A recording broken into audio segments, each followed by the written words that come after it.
Boa tarde, pessoal. Boa tarde. Vamos ver se agora vai dar.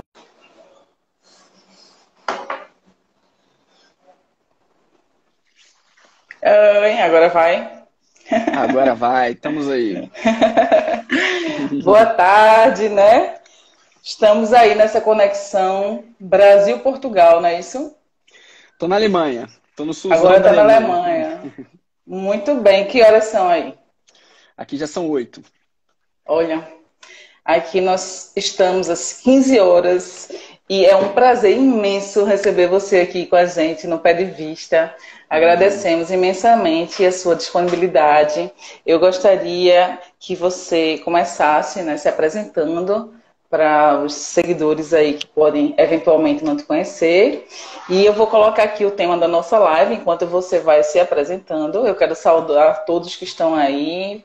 Juliana, pessoal da trilha, Léo, Pedro, todo mundo aí, sejam bem-vindos. E passo a palavra para você, para a gente falar sobre esse tema tão relevante, né? Muito. Que é a relação de fake news e de eleições. Então, E o fique à timing é vontade. perfeito, né, pra gente discutir isso. Então, Perfeito. gente, brigadíssimo por quem está aqui assistindo. Já conheço algumas pessoas aqui pelo nome, me apresentando brevemente. Eu sou Eduardo Magrani.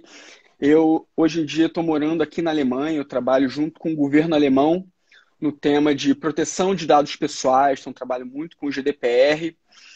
Desinformação e também projetos envolvendo inteligência artificial. Trabalho com policy aqui junto ao governo alemão através de uma fundação chamada Konrad Adenauer também. Então esse é o meu chapéu alemão, já estou aqui há algum tempo. E no Brasil eu sou presidente do INPD, o Instituto Nacional de Proteção de Dados. Eu sou advogado também, tenho um escritório e atuo nas áreas de propriedade intelectual, proteção de dados, direitos digitais, direito do entretenimento também, além de professor em uma série de universidades, tanto em direito e tecnologia, quanto com propriedade intelectual. E tenho me debruçado já há bastante tempo sobre os temas digitais, fui um dos elaboradores do Marco Civil da Internet, tenho trabalhado em temas de privacidade há muitos anos também. Então, por conta dessa minha bagagem, há muito tempo que eu falo de democracia digital, do impacto das novas tecnologias no cenário democrático e, sobretudo, eleitoral também. E o que a gente tinha há 10 anos atrás é um cenário muito diferente do que a gente tem hoje. Então, hoje, nessa live, eu tenho a oportunidade, talvez, de fazer um balanço do que eu tenho enxergado aí nesses 10 anos de trajetória de democracia digital. Então, uma introdução bem breve, mas é um prazer estar aqui com você. Muito obrigada mais uma vez. É muito interessante, né, essa sua atuação aí junto com o governo, bacana mesmo. Eu queria dizer que sou grande fã do seu trabalho e adoro seus livros, suas publicações. E como alguém comentou aí, Não são só capas você... bonitas, né? Porque eu Não, adoro uma não, capa bonita, né? Mas quando a capa é bonita verdade, vem capricha. recheada de bom conteúdo, né? Melhor ainda. Melhor ainda. A Adri comentou aqui, Eduardo Magrani é um professor que democratiza seu conhecimento, disponibilizando gratuitamente seus livros de qualidade irretocável. Sem dúvidas, eu gostaria de deixar isso aqui registrado. Né? Magrani, sempre que a gente faz alguma live, eu tenho a oportunidade de conversar sobre qualquer assunto, ele sempre deixa disponível, né, para todo mundo que está aqui assistindo e nos grupos que ele participa, onde ele está, ele sempre disponibiliza realmente todas as suas É, publicações e e essa, quem quiser pode pedir, não é isso, Magrani? Depois no final que a gente manda o link. essa é uma preocupação que eu sempre tive. No Brasil, a gente tem um déficit de acesso à informação muito grande, né? Cada livro custa R$ 80, R$ 100, livros jurídicos também. Então, eu sempre Verdade. batalhei muito para conseguir publicar os meus livros com editoras que deixassem eu publicar em Creative Commons, né? Em acesso aberto. Então, por conta disso, eu suo aí, mas quando as pessoas reconhecem, agradecem, eu fico super feliz, porque não é fácil publicar em Não é? formato aberto com editora comercial, Verdade. e eu gosto de permitir esse acesso, porque assim como tem gente que gosta do livro físico, como eu adoro, por exemplo, cheiro de livro, né? Adoro abrir livro, Adoro. a A estranhezas textura idiosincráticas de cada um, né? Adoro cheiro de livro, rabiscar também. livro. Então a pessoa pode Também. comprar quem quer, né, e botar na estante, etc. Mas quem não pode comprar ou não tem interesse pode baixar online, ler um capítulo. Então eu acho uma alternativa interessante também. E Eu o tenho, site... né, o meu E tem uma landing... autografado. Pô, isso é luxo. Isso é edição de luxo. E a trilogia tem uma landing page própria. Se vocês digitarem no buscador Trilogia Cultura Digital, vocês já vão dar direto na página para Ah, baixar os três perfeito. livros. Perfeito. Então não precisa nem solicitar, é só checar no Google e já vai direto. Pronto, já Ótimo. vai direto. Antes de eu te passar a palavra, eu só queria dar boas-vindas a todo mundo aí que são amigos aí na trilha da LGPD, né? Que é um projeto da Viviane Maldonado que você deve saber, Com né? certeza, que está no Sempre. INPD, é uma das diretoras do INPD também. Exatamente. E Criou ela as está com a gente aí desenvolvendo esse trabalho muito bacana. Legal. E quero também registrar a presença de Nelsinho Barbosa e todo mundo que está aí, da OAB, e os amigos, os trilheiros, e vamos lá deixar de besteira aqui, né? De conversar. Bacana. E vamos passar a palavra para você para falar privacidade e proteção de dados nas eleições. Isso é possível, Eduardo Magrani? Entrou o Arthur aqui também, grande amigo meu de infância. Oi, Arthur. Muito bom. Vamos lá, se é possível privacidade nas eleições, o mundo hoje é um mundo diferente de outras épocas, de outros processos democráticos. Hoje a gente vive em um mundo permeado, governado por dados. E isso muda muita coisa. É a era do Big Data, é a era da internet das coisas. Estamos entrando numa próxima onda, inclusive, que é a era da inteligência artificial. A gente fez uma live, eu e você, só sobre inteligência artificial e ética, né? Que é um dos meus temas também de Olha a Viviane aí, não morre mais. Ó, que coisa boa. Acabamos de... A gente elogia. Não morre mais, viu? Sumona, a pessoa já vem, né? Maravilha. Ela vem. Vivi, a gente tava falando de você agorinha, que tem muitos trilheiros aqui na live. A trilha da LGPD foi um projeto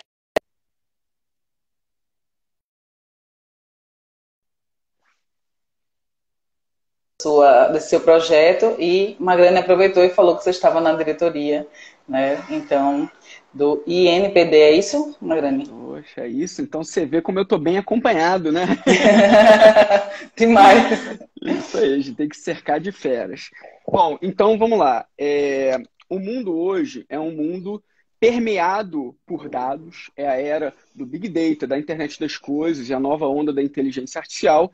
E eu estava falando que a gente fez uma live, inclusive, dedicada a esse tema recentemente, eu e você, sobre inteligência artificial e ética, que é um temaço e tem que ser muito mais discutido ainda do que é no Brasil, né? Então, é ótimo a gente poder discutir esse tema.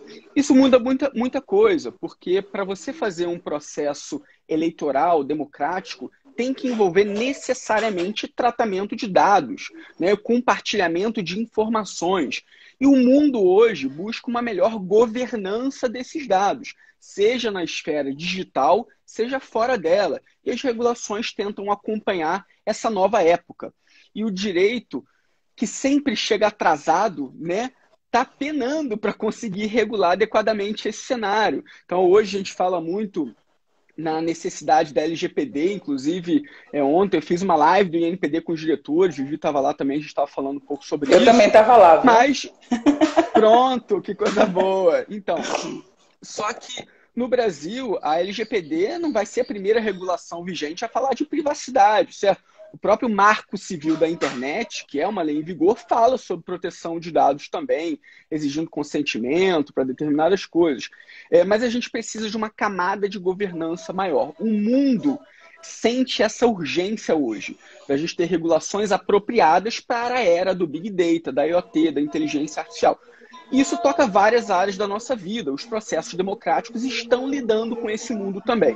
Então, eu acho que parte do que a gente vai falar aqui hoje tem a ver com isso. De novo, com relação a eleições e dados, como é que a gente está enxergando esse processo hoje em 2020 e como a gente imagina caminhos possíveis, né, para consertar déficits e problemas que a gente já enxerga definitivamente em vários casos que a gente observa.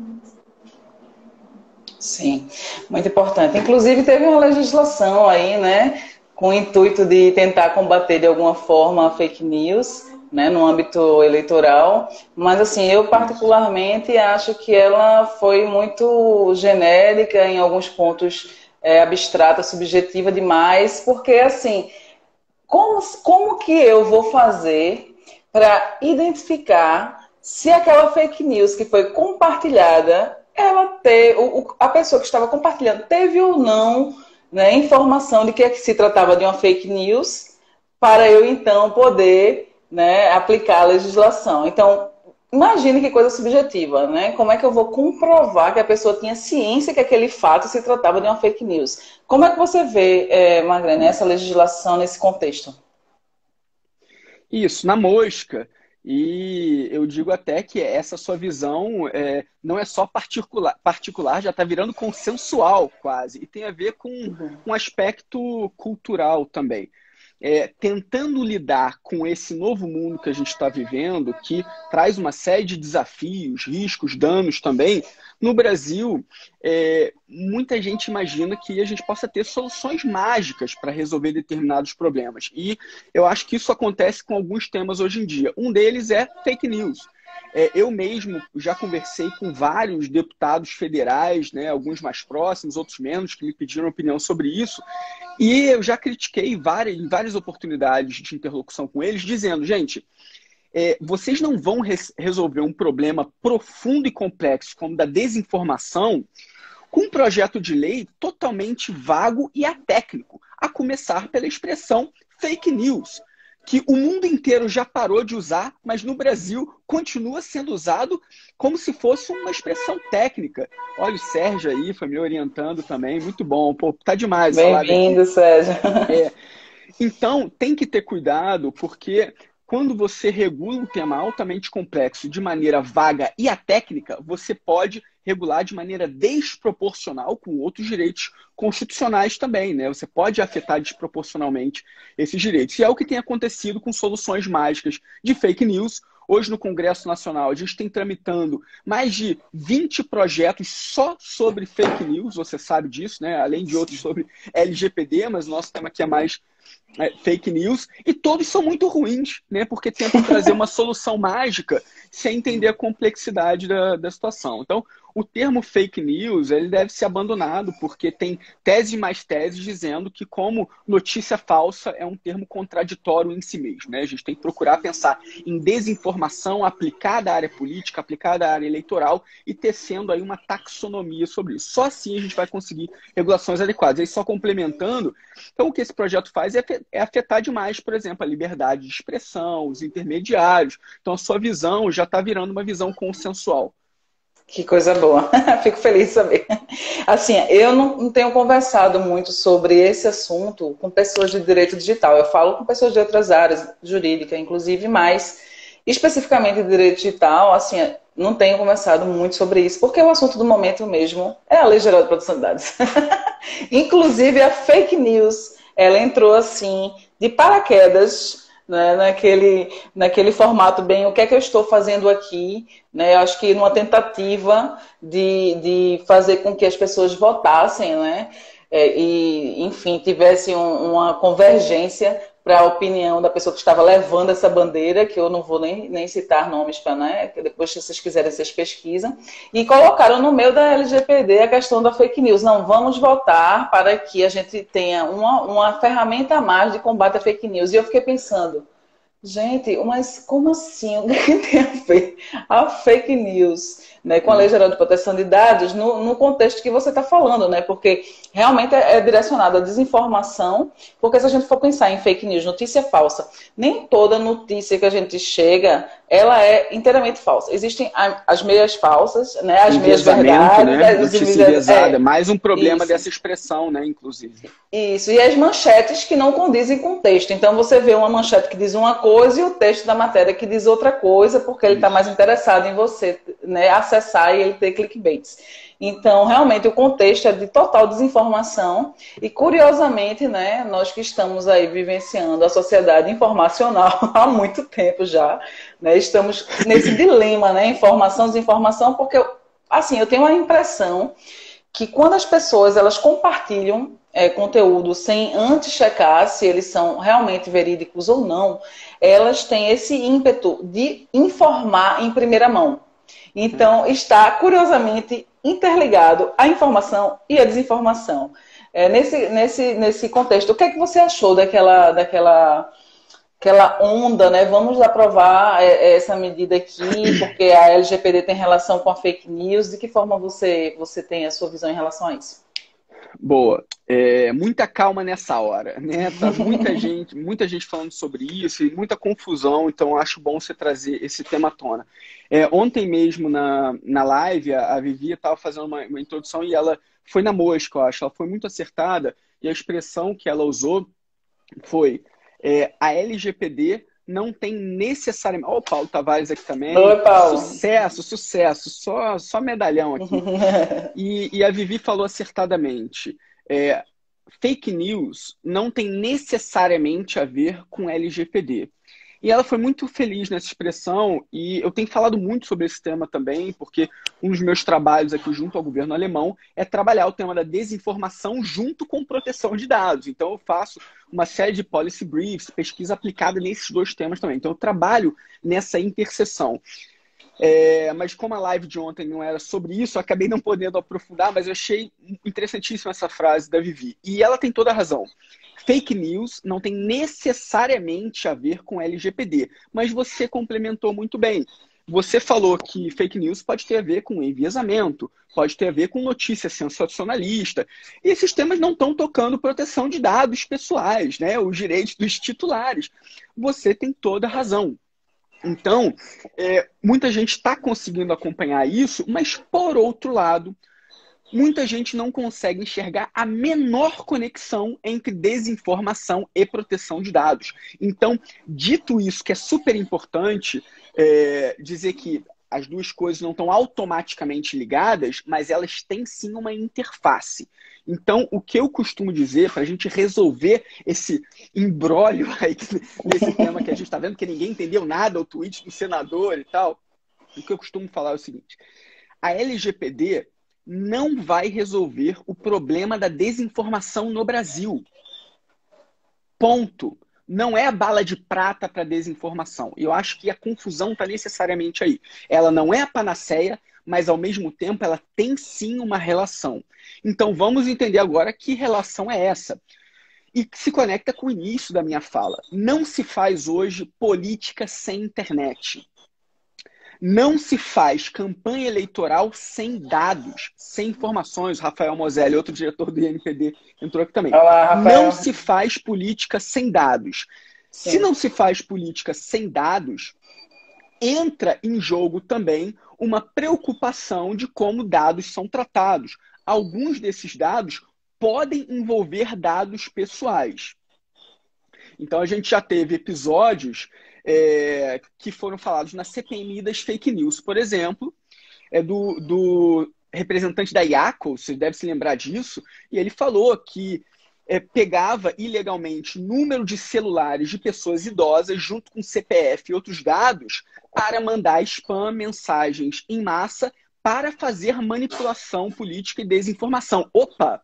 Aqui eu tenho sim uma relação claríssima entre fake news, política e LGPD. E a LGPD, ela não é a panaceia para resolver o problema da desinformação no Brasil, mas ela é um pilar importante de governança dos dados pessoais, esclarecendo para os partidos políticos, apoiadores e outras empresas relacionadas como exatamente, a Mari aqui também, como exatamente esses dados podem ser tratados. E aí, esse ponto é super importante, porque a gente não tem vários fatores aqui, né? Quando eu falo isso, abrem 20 abas de pensamento diferentes na minha cabeça. Vários fatores. Os partidos políticos não têm uma visão clara ainda de compliance de dados. Muitos compram banco de dados que não tinham autorização para usar e envolvem sim dados pessoais. A LGPD se acopla diretamente aqui. A gente tem bancos de dados viciados em que os titulares não deram consentimento para essa utilização. Então, eles vão sim ter que usar o arcabouço, as diretrizes da LGPD para buscar uma adequação se eles quiserem usar esses dados. Pedro Butelli, grande amigo meu aqui também. Então, essa é uma coisa. E o cenário de campanha eleitoral tem complicações inerentes também, que a gente pode explorar. Por exemplo, partidos políticos diferentes têm capacidade econômica diferente. E quando a gente fala em compliance de proteção de dados, para contratar um advogado, contratar, grande Pedrão, contratar um DPO, tem partido que vai conseguir, tem partido que não vai conseguir, que vai penar mais economicamente. E a nossa lei, você sabe muito bem, não diferencia. Não diferencia empresa grande, pequena, e tampouco na área eleitoral partido grande, pequeno.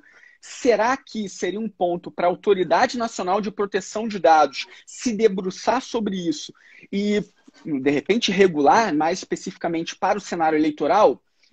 Talvez, né? É uma área que eu estou dizendo que tem interface, mas a nossa autoridade, além de não ser independente e autônoma, tampouco está estruturada. Então, a gente continua tendo um gap gigantesco setorial, inclusive no cenário eleitoral, né? Então, são várias as complicações, mas eu queria deixar muito claro isso. Não tem necessariamente a ver desinformação com LGPD, mas tem uma interface que é super importante, sim, porque não se faz eleição hoje sem tratamento de dados, então os partidos têm que buscar adequação também, têm que buscar o compliance, e os cidadãos também, né? Eu quero saber como os meus dados estão sendo usados pelos partidos. E aí, só para finalizar essa minha reflexão, vamos lembrar dos escândalos que aconteceram, como Cambridge Analytica. Exato. Quem não estudou esse caso profundamente, talvez tenha visto o documentário Privacidade Hackeada, né, que também ajuda a criar um awareness, uma consciência crítica sobre esse tema.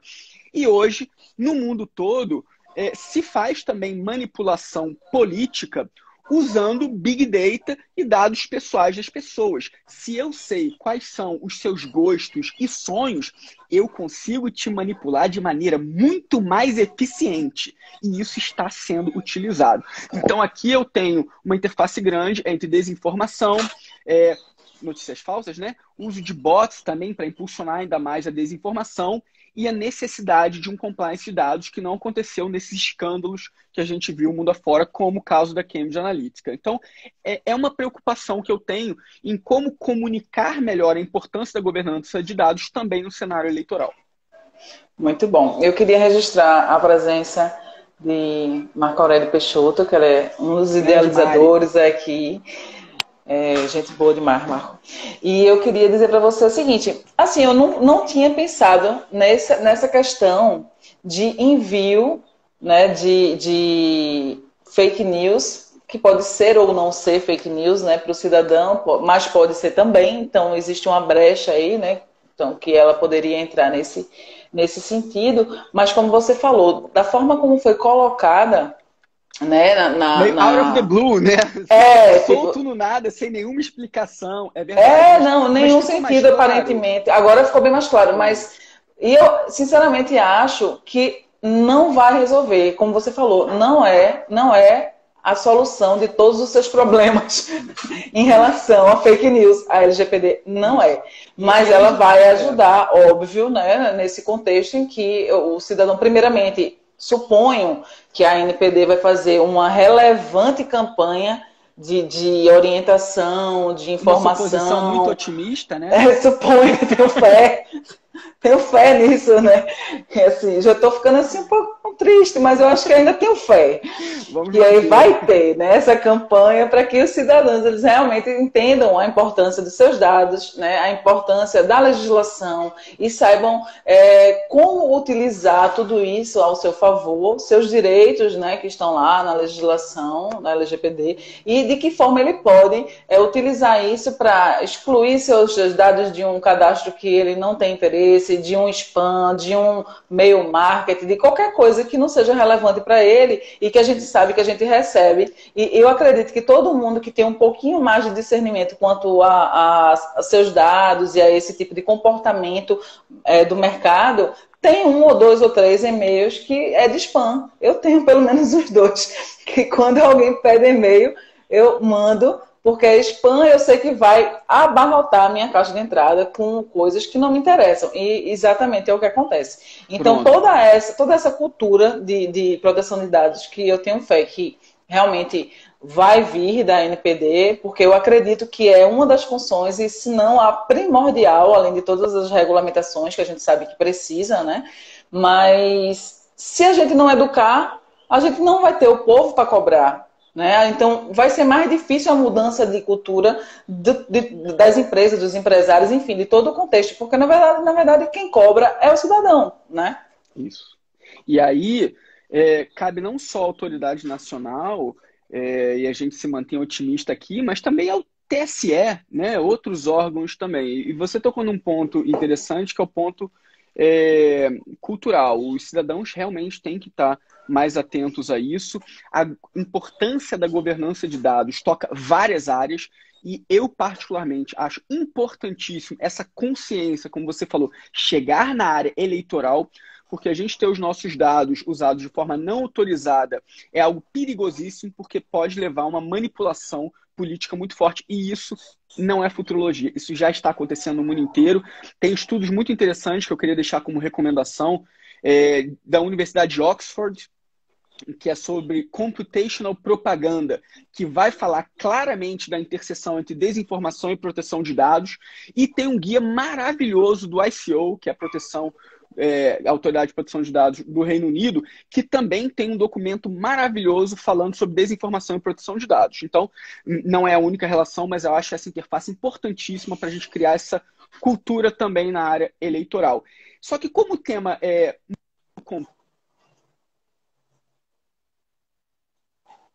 né? Não é LGPD. Voltou. Tá ouvindo bem, né? Opa. Travou novamente. É que me ligaram aqui, é por isso. Agora. Não é LGPD sozinha que vai resolver o problema da desinformação, então a gente tem que estar muito atento aos problemas culturais, idiosincráticos do Brasil. Eu trabalhei bastante tempo com isso, inclusive tentando reduzir o problema da desinformação no Brasil por outros vieses, né? E tem vários vieses importantes que não estão nos projetos de lei mágicos para reduzir a fake news no Brasil. Harvard fez um estudo super importante chamado Network Propaganda, que foi escrito pelo Yochai Benkler, que é um dos papas da área digital, que escreveu um livro super importante, que é o The Wealth of Networks, e o Rob Ferris, que é um dos diretores de Harvard também. Então, eu tenho uma participação muito grande lá com Harvard também. E a ideia seria a gente digerir esse estudo Network Propaganda no Brasil, eu fiz isso lá no ITS, observando o que aconteceu na eleição do Donald Trump. E lá, a eleição envolvendo desinformação e manipulação foi muito baseada no Facebook, YouTube, Google, etc. E esse estudo fala sobre isso. E no Brasil, a gente tentou se debruçar nisso e pensou, bom, vamos alertar nessa mesma linha. Você deve se lembrar que teve uma reunião de parceria entre TSE, Facebook, Google, Stephanie aqui orientando a minha também, muito legal. Sim. Então, você lembra dessa parceria? Então, Sim. a gente tentou fazer o dever de casa com essas plataformas que foram trigger nos Estados Unidos e mais. A gente falou, precisamos de fact-checkers, porque se as pessoas tiverem informação de que algo que entrou na rede social delas é falsa, as pessoas não vão compartilhar, né? Não vão repassar. E a gente quebrou a cara, na verdade. Né? Essa estratégia deu um fail retumbante por alguns motivos, né, que chamaram nossa atenção. Primeiro, no Brasil, o trigger de desinformação que a gente teve não foi principalmente no Facebook, no Google, foi principalmente o WhatsApp. O WhatsApp tem uma tecnologia diferente dessas outras redes sociais, porque funciona com criptografia de ponta a ponta. Sim. Nem a empresa tem acesso direto ao conteúdo, a não ser que quebre a criptografia, que também é possível, mas não é conveniente, é custoso, demora tempo. Então, isso dificulta o acesso ao conteúdo que está sendo compartilhado. Então, esse é um grande desafio. E aí, componentes culturais, né? Para nossa surpresa, muita gente que tomava conhecimento até que uma informação era falsa, porque tinha fact-checkers super bons, como a Lupa, Aos Fatos, fact-checkers do Estadão, da Folha de São Paulo, vários. Ou as pessoas não se preocupavam em checar a informação antes de compartilhar, e muitos até imaginavam que a informação era falsa e continuavam compartilhando nos grupos. E eu acho que esse é um comportamento antiético informacional. E quando veio a pandemia, eu comecei a falar sobre esse tema de proteção de dados, eleições, desinformação, eu falei, a gente no Brasil tem 2 vírus hoje para combater, que exigem uma responsabilidade nossa. Tem o vírus do corona, que exige sim que a gente fique em casa, porque não é só a pessoa idosa, né, que tem que ficar em casa. Sou eu, como jovem, já fui mais, né? Mas a gente pode considerar, né? Acho que é Com certeza. Né? Sou eu como jovem que se eu me contaminar e sair na rua, eu posso passar para uma pessoa idosa. Eu vou ser um vetor desse vírus. Então, o coronavírus é um problema. E o outro é a desinformação, que também é um vírus que está assolando a sociedade brasileira. Então, quando eu recebo uma mensagem no meu WhatsApp, que vem só aquele encaminhado, eu não me preocupo em saber a fonte. Eu vejo uma notícia altamente, um título, né? Altamente sensacionalista, duvidoso. Fico com o cabelo em pé ali e repasso, mesmo assim, é o meu nome que está sendo atrelado àquela informação. Ainda que eu não tenha gerado, o fato de eu estar compartilhando me torna, de certa forma, responsável. Não por aquilo que cativas, mas por aquilo que compartilhas. Compartilhas, é claro. Verdade. Então é um comportamento antiético na era da informação, né? E aí eu queria falar para você, sempre que eu falo sobre fake news, porque apesar de, como você disse, não ser o nome mais indicado, é o nome que todo mundo conhece, né? Então, normalmente quando uma discussão, né? Exato, quando a gente fala sobre isso, a gente bota fake news para que as pessoas saibam do que a gente vai tratar, né, naquela palestra, naquele evento, enfim. Eu sempre falo exatamente o que você falou, da responsabilidade que tem quem repassa a informação, não só a título de eventualmente ser processado, ou responder e ter que indenizar. Não só isso. Porque quando você repassa a informação, você está ligando a sua imagem àquilo que você está repassando. Então, veja, quem confia em mim, na minha pessoa, né? na profissional, na pessoa, enfim, de todas as formas, né? Que nós representamos vários papéis sociais, mas todos eles estão ligados à minha pessoa. Quando eu compartilho aquilo, então eu estou dando um aval. Você não precisa necessariamente ter, como o Magrani falou, ter criado aquilo. Mas a partir do momento que você compartilha, você assina embaixo, você dá o seu aval. É como se você tivesse já feito a checagem, que a gente está dizendo para todo mundo fazer, e estivesse, após checagem, encaminhado, porque você já verificou que se trata de um assunto, né, realmente. Exato. Verdadeiro. E se eu puder só complementar, assim, aliviando o peso na consciência de todo mundo, não quer dizer que a gente nunca vá cair numa fake news. Eu já caí. Eu já caí. Eu já caí.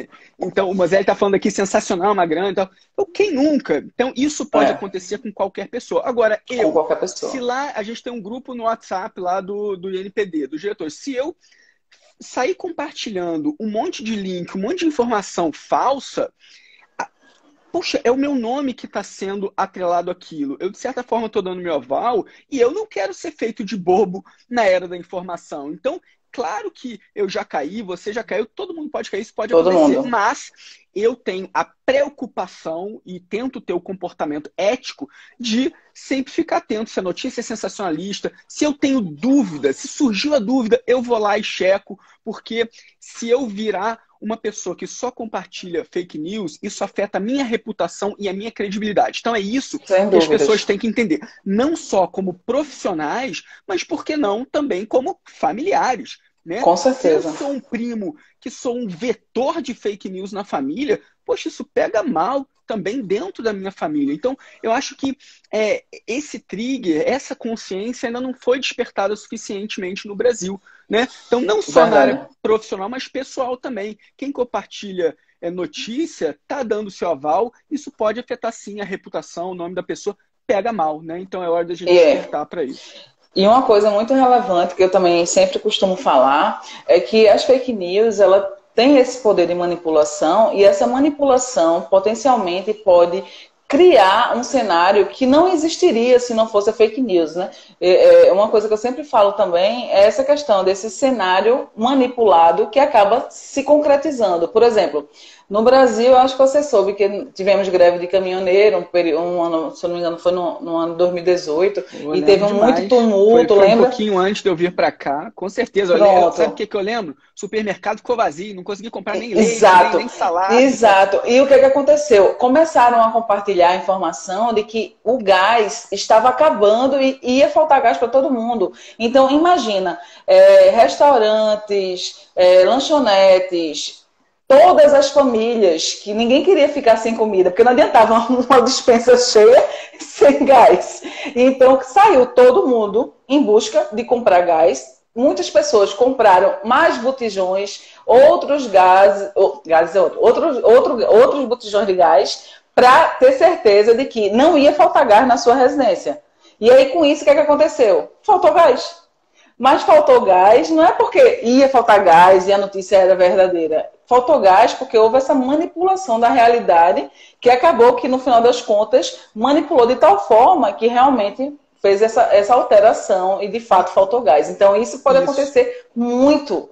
Então, veja o nível de manipulação que a gente está exposto, né? Total, e as pessoas não têm muita consciência sobre isso. E eu queria aproveitar esse seu gancho para dizer que existem alguns efeitos que são típicos do mundo digital. Porque a gente está falando do problema do termo fake news ou notícia falsa, né? Tanto faz. Notícia falsa sempre houve na política. Notícia enviesada sempre houve na política. O que a gente tem hoje diferente? A gente tem um mundo de Big Data, né, com volume de dados para ser tratados muito maior. Eu tenho micro-targeting, profiling, eu conheço os medos de cada pessoa a partir do tracking dos seus dados pessoais. Olha aí a interface de novo. Deixa eu puxar aqui o meu raciocínio.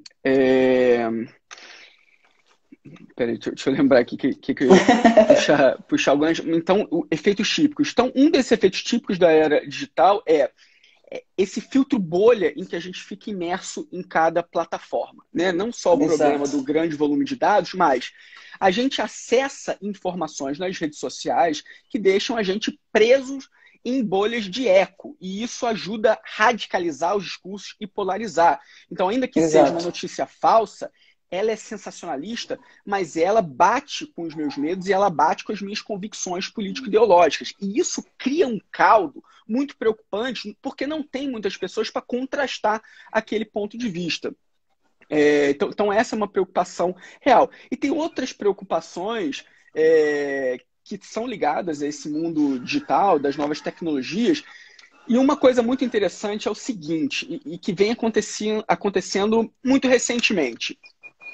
Pensa nos terraplanistas. E vamos tentar entender por que a desinformação está tomando o volume que está tomando no mundo, na era da informação. Porque se eu falei que notícia falsa sempre houve, o que a gente tem agora é um ganho de escala. A gente tem um ganho de patamar, porque é mais fácil manipular hoje com desinformação, porque a gente está tratando dados muito específicos e pessoais das pessoas. Beleza. Pensa nessa onda de terraplanistas. Se eu chegar no meu canal de YouTube, Eduardo Magrani, que falar que a Terra é redonda, sabe quantas visualizações que o meu canal vai ter? Que esse meu vídeo vai ter? Poucas. Nada. Pouquíssimas. Porque eu estou falando o óbvio. Agora, se eu chegar no meu canal de YouTube e dizer que a Terra é quadrada, que a Terra é plana, que a Terra não existe, por mais bizarro que seja esse meu pensamento, ele vai gerar mais visualizações e compartilhamentos do que se eu falar que a Terra é redonda, que é o óbvio. Então, esse efeito de engajamento a partir do absurdo está gerando efeitos políticos. Porque os políticos têm acompanhado em métricas reais que dá mais ibope para eles, dá mais visualização e, por que não, até mais dinheiro, porque é possível monetizar com a quantidade de views também, se eles falarem absurdos. Mesmo sem juntar nenhum pensamento coerente, falando uma coisa totalmente fora da curva, isso pega bem e ganha seguidores.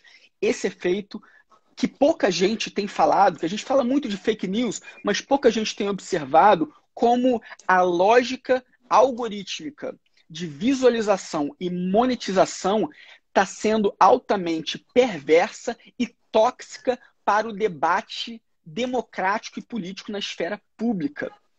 Verdade. Então, eu puxei o gancho com os terraplanistas, mas um político que vem num vídeo, num story, num vídeo no YouTube, falando um absurdo, ele consegue angariar... Cria popularidade. Criar uma popularidade que ele jamais teria se estivesse falando um posicionamento altamente coerente, óbvio, sensato, e isso é uma coisa que pouquíssima gente está falando e me preocupa demais. Verdade, tem todo sentido, tem muita razão isso aí.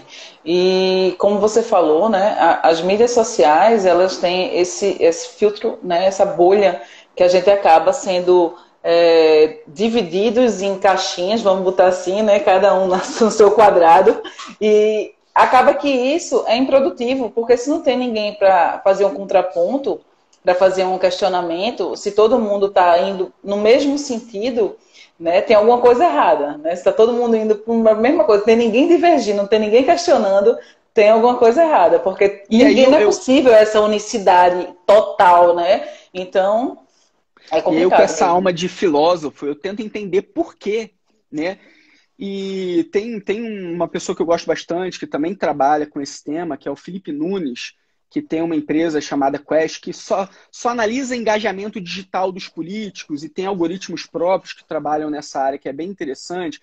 E eu converso muito com o Felipe, e ele falou uma frase outro dia que é bem verdadeira, por isso que eu estou citando ele, porque senão dá problema de direito autoral, né? A gente tem que citar sempre por dever de originalidade. Ele falou que as pessoas não buscam a verdade, necessariamente. Assim como as pessoas não buscam o contraste de opinião ou uma outra visão política ideológica, necessariamente. As pessoas tendem a buscar mais informações que se acoplem com a visão de mundo delas. Mais do mesmo, né? Se acoplar essa informação com a afirmação de que elas estavam certas desde o início, melhor ainda. Melhor, Isso é um prato cheio nessas câmaras de eco, nesses filtros bolha. Então, por isso que as pessoas compartilham tanta notícia falsa também, porque eles imaginam que está casando bem com a visão delas. Mas é uma visão falsa, elas não estão olhando a realidade. Mas muita gente também não quer olhar a realidade, elas querem olhar notícias. Exatamente. E isso é uma das plataformas do alcance das fake news. Porque você vê que quando chega uma manchete, vamos dizer, uma manchete, né, o título da mensagem, que corrobora uma crença interior, ou uma ideologia, ou com sua religião, ou alguma coisa, nem que seja uma coisa da época da sua avó, que você ouviu durante anos, que aquilo ali era assim, que existia, não pode isso, não pode aquilo, e você se sente acolhido de alguma forma com aquela mensagem, ainda que ela não seja, e você, mesmo que você saiba, como você disse, né, que não é verdade, você fica tendencioso a compartilhar com o intuito de dizer assim, tá vendo, eu não falei, eu estava certo, olha só. E o interessante disso é que, como eu tinha falado antes, às vezes o título não é convergente com o que tem escrito na matéria, e uma vez aconteceu em um debate, né, sobre questões políticas, uma pessoa num grupo, uma amiga minha, mandou um link que ela recebeu dos familiares que estava corroborando o que ela estava defendendo.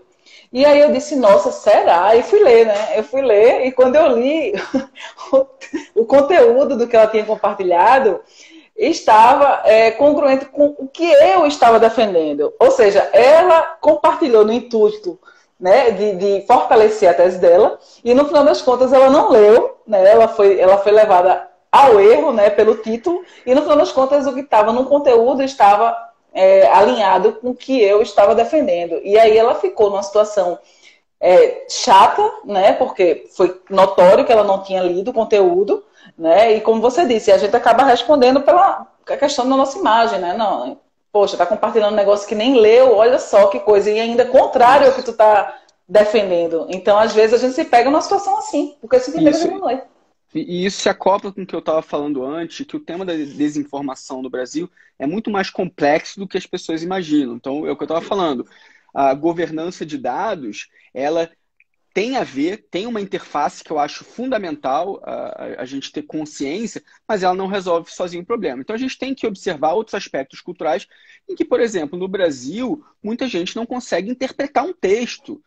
Tem um problema real, não só de analfabetismo, mas também de interpretação de texto. E tem muita gente que lê só a manchete de uma notícia, não abre para ler o artigo, não abre para ler o artigo todo, ou abre, lê e não entende nada, né? E acha que está certo e o artigo está falando o oposto, o que é muito preocupante. Isso tem a ver com o pilar educacional. É um déficit educacional. E desinformação também tem a ver com isso. Quanto melhor formada a pessoa, maior capacidade, maior pensamento crítico e, portanto, menos manipulável, né? Mais atenta aos textos.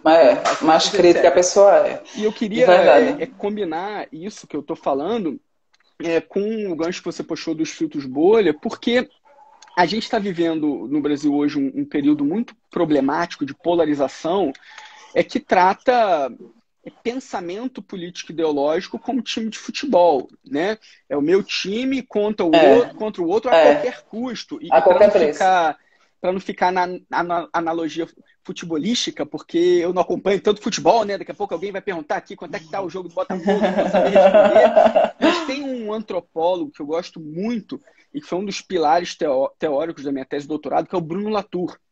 E o Bruno Latour tem um livro maravilhoso, que foi um dos livros que eu li mais recentemente, chama Down to Earth. É um livro bem recente.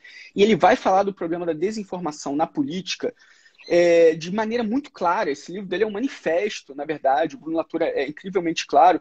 Ele vai falar que o fato e a verdade é cada vez mais o que menos importa. O que a gente tem hoje no mundo é um embate entre narrativas. E no cenário político-democrático de pós-verdade e deepfake, em que vai ser cada vez mais difícil atestar o que é real e o que não é real e o que é fake, a gente só vai ter narrativas. Então a gente vai ter que abraçar uma narrativa e se somar de pessoas, instituições, pensamentos para tentar argumentar por que o nosso raciocínio, o nosso lado está certo e não o outro. E complementando esse meu raciocínio, essa estrutura conversacional, comunicacional de filtro bolha não ajuda a gente nisso. O Habermas, que foi um dos pilares do meu livro Democracia Conectada, né, que é uma pessoa super importante até aqui na Alemanha, ele diz que o mundo democrático pós-moderno, né, que a gente pode dizer contemporâneo, é um mundo de estranhos, em que as pessoas têm gostos dos mais variados, têm pensamentos dos mais variados. E não existe hoje, até hoje, né, um sistema político democrático melhor, um sistema político melhor do que a democracia. A humanidade já tentou vários fracassaram. O Churchill dizia, né, é o pior que a gente tem, com exceção de todos os outros. Então, é o que temos para hoje. E no sistema democrático, a gente só faz política conseguindo conversar de maneira racional, dialógica, coerente com as outras pessoas que pensam totalmente diferente da gente. Não é um problema, gente, uma pessoa pensar diferente de mim. A gente tem que ter capacidade de dialogar racionalmente, não só visceralmente, com o estômago, né, emocionalmente. E mais uma vez tem um componente cultural também forte, mas é importante que a gente diga isso. A política e a democracia dependem da gente conseguir conversar, ter uma interlocução saudável e minimamente racional. E isso também a gente está carecendo no Brasil. A gente imagina que se a pessoa pensa diferente, se é de esquerda, se é de direita, se é de outro partido, você já afasta. É um inimigo. É um inimigo. E a democracia, ela foi construída com o oposto dessa visão, né? Não é um inimigo. A gente tem que conseguir dialogar em um mundo de estranhos para que os processos democráticos consigam funcionar de maneira saudável. Até porque, no final das contas, o que eu suponho que todo mundo quer, né, no final das contas, é o desenvolvimento social, econômico, da educação e tudo mais. Então, tomara que seja o que a maioria quer. Porque eu espero também, né? E no final das contas, se a gente deseja o mesmo, não tem sentido esses embates né, com esse desrespeito, como você falou, somente emocionalmente, e porque a gente não vai conseguir chegar a lugar nenhum desse jeito. E outra coisa, como você falou, é uma questão de narrativa.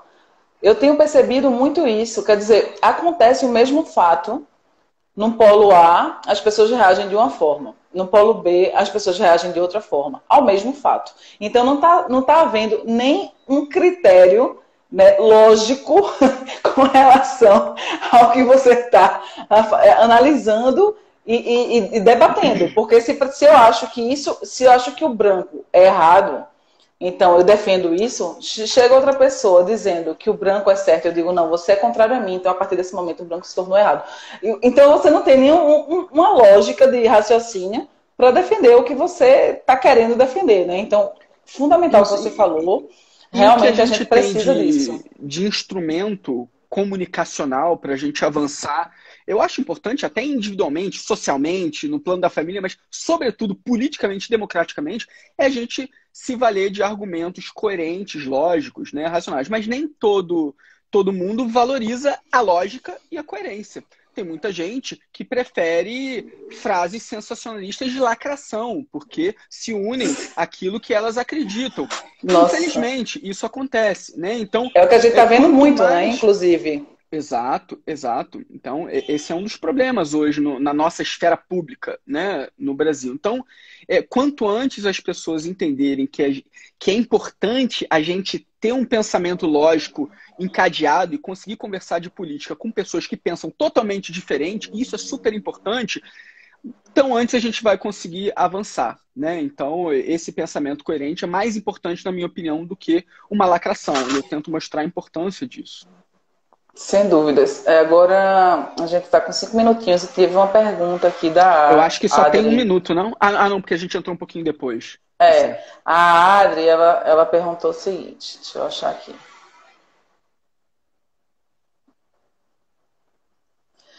Qual a sua opinião sobre o impulsionamento de propaganda eleitoral na internet? Não seria o uso legal de dados para manipulação do eleitorado? Bom, eu posso dar... Primeiro, ela pediu para você, né? Mas eu posso dizer a minha opinião e depois você diz a sua, porque aí a gente tenta ver se a gente pensa parecido ou se a gente pensa diferente. E tá tudo bem, tá, gente? Pensar igual não é essencial no debate. A gente só troca ideias e de repente eu posso estar equivocada ou não, ou Magrana, enfim.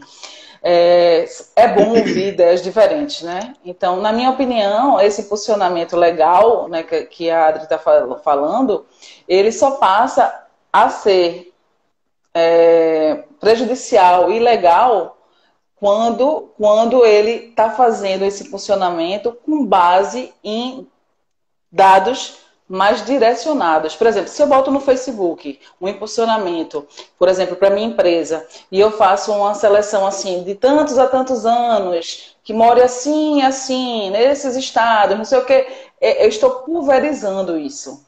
Né? Então, ele vai pegar no banco de dados dele aquelas informações e vai pulverizar. Não necessariamente, como aconteceu no Cambridge Analytica, que eu não sei se todo mundo sabe a história, mas foi uma manipulação específica, como o Magrani colocou. Ele pegou coisas, por exemplo, eu sou a favor do armamento e passei a informar, né, e bombardear essa pessoa com informações, por exemplo, de que Trump era a favor do armamento. Isso é só para vocês terem uma ideia do que foi, tá? Não estou dizendo que foi exatamente esse caso. Mas é uma coisa mais direcionada. Qual a sua opinião, Magrani? Olha, minha opinião é que não deveriam fazer essa pergunta faltando só 3 minutos para acabar a live. Né? Se eu valorizo tanto o pensamento encadeado, coerente, tentando atender a complexidade, não vou conseguir falar tudo que eu gostaria sobre isso. Então, brincadeiras à parte, eu me coloco aqui à disposição, inclusive, para, se depois quiser me mandar uma mensagem, me ligar para a gente conversar sobre isso. Porque a pergunta é altamente relevante, é o time certo para perguntar, porque o mundo inteiro está discutindo isso. Se você acompanhar o que está saindo na imprensa de posicionamento das redes sociais, vários estão se posicionando sobre isso e tentando ver como que a falta de impulsionamento determinados como o political ads impacta no modelo de negócio, porque isso é altamente relevante quando a gente está falando de plataformas privadas. uma plataforma privada, uma empresa, quer maximizar lucro. Então, você retirar conteúdo, retirar impulsionamento é retirar dinheiro. Retirar dinheiro não é interessante para uma empresa, certo? Então, estão tentando ver um arranjo, um meio do caminho para conseguir. Só que a gente, em menos de 10 anos, passou de uma visão romântica da internet para uma visão altamente distópica. Eu vou dar uma acelerada aqui para tentar ficar no tempo. Distópica. A internet, que era tida 10 anos atrás como a salvadora de uma democracia representativa falha, né? Passa hoje, em 2020, para uma visão completamente distópica que consegue manipular os eleitores. Tem hoje democracias hackeáveis, eleitores hackeáveis, né? As pessoas sem ter consciência crítica de como os dados estão sendo usados. Isso aumenta a responsabilidade das redes sociais que estão recebendo impulsionamento político.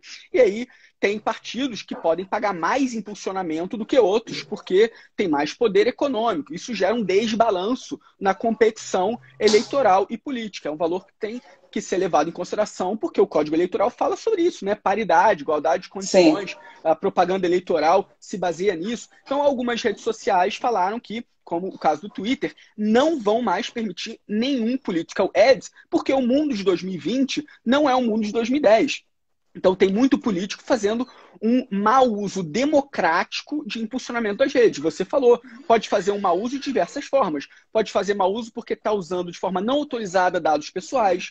Pode fazer uso porque está usando robôs de forma inadequada e ilícita também, né? Então, tem vários tipos de mau uso que estão acontecendo agora, né? Então, o Twitter se manifestou dizendo que vai proibir political ads. Isso vai ter um impacto econômico, né? Mas eles estão dispostos a isso porque entenderam que é mais importante para a imagem social do Twitter, pela representação, né, do que isso representa nas democracias mundiais, que tem um peso gigantesco. Outras redes sociais não estão fazendo o statement no mesmo patamar que o Twitter e estão tentando ainda entender qual é o balanço fino entre political ads e modelos de negócio. Então, a gente não pode ser ingênuo de imaginar que é só uma visão democrática que as empresas têm, e isso é legítimo, né? Visam maximizar lucro, tem um modelo específico, né? Vale para o funcionamento dos algoritmos que eles usam, mas também sobre a discussão de political ads. Então,